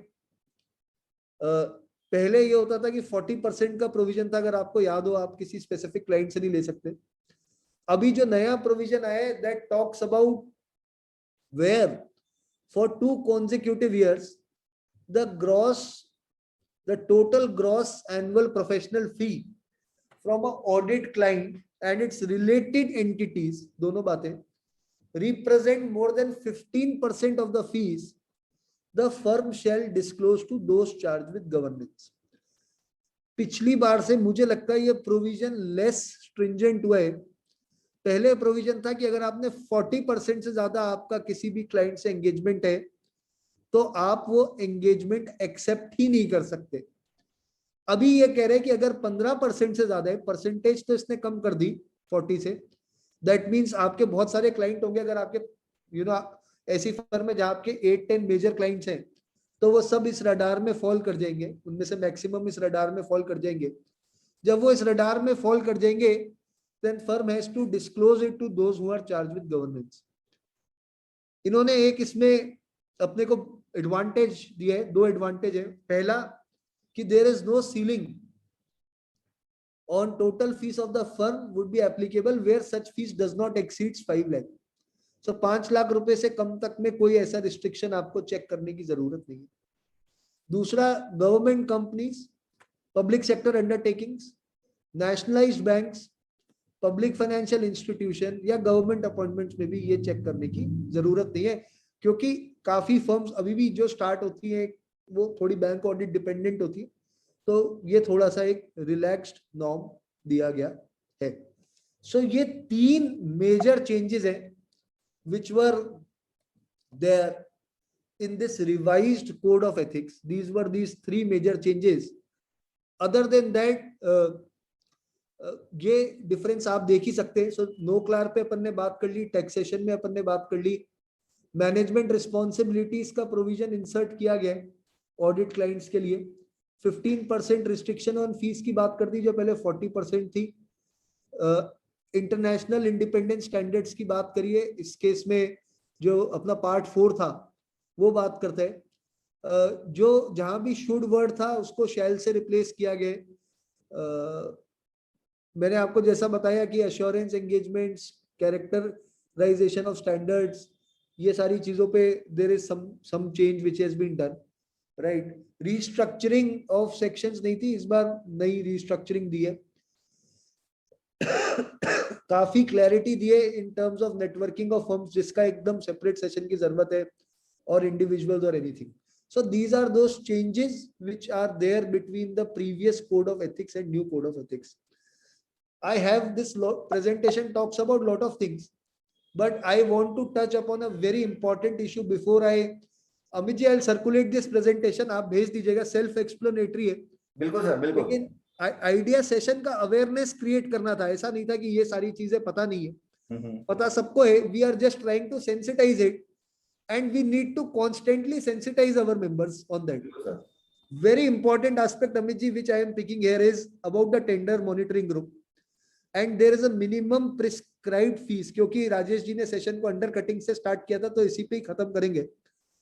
और मैं अपने कुछ personal experiences भी आपके सामने share करूंगा. So there is a tender monitoring group, and there is, while a government invites tender, let me first come to the problem. So government ने tender invite करा, XYZ ऑर्गेनाइजेशन है. चलिए मैं आपको रियल स्टडी बताता हूँ. JVVNL revenue audit कराते हैं. मेरी फर्म पहली फर्म थी उस ऑडिट को करने वाली, और मैंने करा था 31 रुपीज 80 पैसे पर कंज्यूमर पर ईयर. अगर कोई कर रहा हो यहाँ पे तो वो मेरी बात से रिलेट कर पाएगा. Each of the sub division which I was auditing, I was charging a fees of 10 lakh rupees on it, and I did that audit from the period of 2007 to 2011, when first time this tender came, wherein government JVVNL announced that the expected price is 31 rupees 80 paise per consumer per year, and we will not offer more than 2 subdivisions to any other firm. आप देखिए अपन काम को कैसे खराब करते हैं. उसने कहा भाई दो से ज्यादा सब डिविजन नहीं देंगे. जयपुर डिस्कॉम ने कहा 183 सब डिविजन है. अलवर सर्कल से ही मैंने स्टार्ट करी थी सर वो ऑडिट. 183 सब डिविजन्स थे और 60 फर्मों ने अप्लाई किया था. 2011 की बात बताता हूं आपको. तो हर जने को 2 मिल सकते हैं. 120, तब भी 120 सब डिविजन ही अलॉट होते. तो भी कॉन्शियसली ये बात पता होने के बाद भी the price which was coated was 5 rupees 40 paise per consumer per year. That means a subdivision for which I was auditing for 10 lakh, the price slashed down to 1/7, 1/6, और वो प्राइस हो गई तुरंत 2 लाख रुपए, 1.5 लाख रुपए, with the effort wherein they were expecting कि आप एक चार्टेड अकाउंटेंट और 2 ऑडिट असिस्टेंट्स लगाओगे. पॉइंट मैं ये करना चाहता हूं कि sometimes it is not even the competition. Then also we cut down those prices. I don't know what is the logic. आज हम बैंक ऑडिट की बात करते हैं तो ओपनली बात कर लेते हैं. अगर बैंक ऑडिट का टेंडर हो जाए तो just imagine the kind of impact we will have.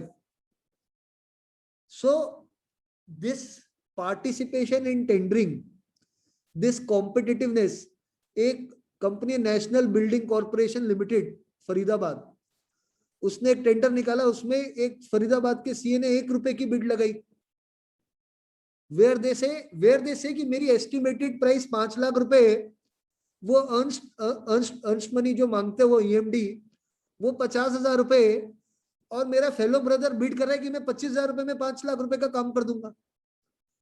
What interest you have in doing that? आपको लगता है कि कोई गवर्नमेंट में घुस के मैं और 4-5 काम निकाल लूंगा? तो मैं आपको बता देता हूं, other than single source procurement, government के पास कोई ऐसा मेथोडोलॉजी नहीं है. मैंने राजस्थान ये जो प्रोक्योरमेंट एक्ट है, RTPP, Rajasthan transparency and procurement act, ये मैंने बहुत ढंग से पढ़ा है. ऐसी कोई मेथोडोलॉजी नहीं है other than single source procurement जहां पे मैं कुछ एडिशनल काम निकाल सकता हूं. I have to go through the tendering system. While I have to go through, तो मैं कोई नया काम तो जनरेट नहीं कर रहा, लेकिन जो एग्जिस्टिंग काम था वो मैंने और खराब कर लिया. फ्यूचर ये है, our UDIN will be linked to our professional fee the way it was linked to MOC in this bank audit, in a very similar fashion, in a very similar style, it shall be linked to the fee which you have charged for a client. And when you talk about the turnover or those 2-3 figures and the fee, institute intends to correlate that data. ये तो हुई जब institute active होगा. Through Amit ji, through Alwar branch, through all the managing committee, through all 30, 40, 50 people who are there, I am requesting you, let's stop these practices.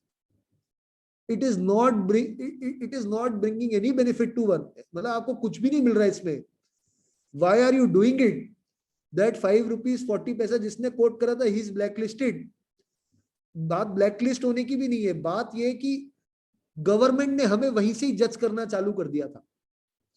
While we were offering, while government says कि we want to give you 5 lakh and while I offer a 50,000 rupees price, I am being judged by government that I am not being professional enough. There is no chance that on 50,000 I can do that assignment. My manpower, my effort does not correspond to it. And now you are saying why government is judging us. So if you really want to safeguard your profession, if you really want to safeguard our practice, if you want these future generations to really come into this profession and look up to it, I think the way of practice needs to be changed. And the moment you do that, it will take that struggle, that time. But eventually, I can assure you, with my journey, with anybody's journey who has spent 10 years in this practice, he would agree to that those principles, the fundamental principles he followed in practice, the ethics he followed in practice, the competence he carried in practice, made him sustain these 10 years and made sure that he's growing to a bigger extent. So to conclude this, I just want to say this: these code of ethics has to be revisited again, should constantly be seen. There's a lot of aspects which I have not covered because I want Alwar to invite me again.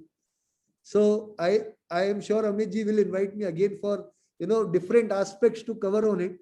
But the critical aspects have been discussed with you. The idea of the session was always to create an impact. I hope through Alwar branch initiative and through my session, I was able to add some value in your practice, in your professional lives.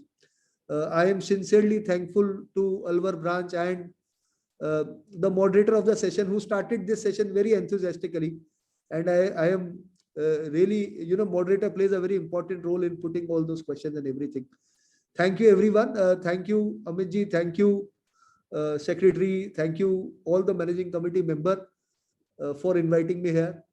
Thank you once again. Any questions are welcome.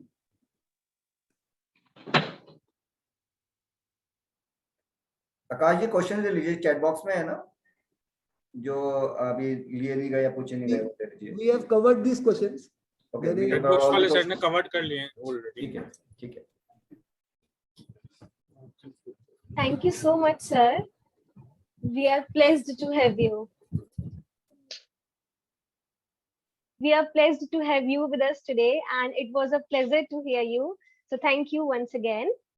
Now I request CA Pushpa Palavatji, Secretary of Alwar branch of ICI, to convey word of thanks to our today's speaker. Thank you, Divya. Chairman of our branch, Amit ji, committee members, CP committee chairman Rajesh ji, and our learned speaker for the day, CA Ankit Maheshwari ji. First of all, thank you, Divya, for conducting this VCM in a very enthusiastic manner. Your enthusiasm was visible from the very beginning, and it took us through all the session in a very joyful manner. Thank you so much. So thank you. I would like to thank CA Ankit Maheshwari ji for taking out his time from Jaipur and enlightening us on the code of ethics in a very comprehensive and easy to understand manner. Thank you, sir. Generally, our profession commands a very high level of trustworthiness from all the stakeholders. So it is very imperative that we are aware of our responsibilities and follow these religiously. So some of the very important points were brought out by you. So we are thankful to you for coming today and addressing us. Thank you so much, sir. One more request, Ankit ji. I would like you to provide us the notification or circular that you talked about from the RBI regarding the projections, so that we can take up the matter further. For sure, I'll mail it. Allow me some time. I have a meeting lined up at 7. Definitely. After that meeting, I am mailing to Amit ji and you. Definitely, sir. I also want to thank all the members who joined the session today. Thank you so much. And over to our MOC.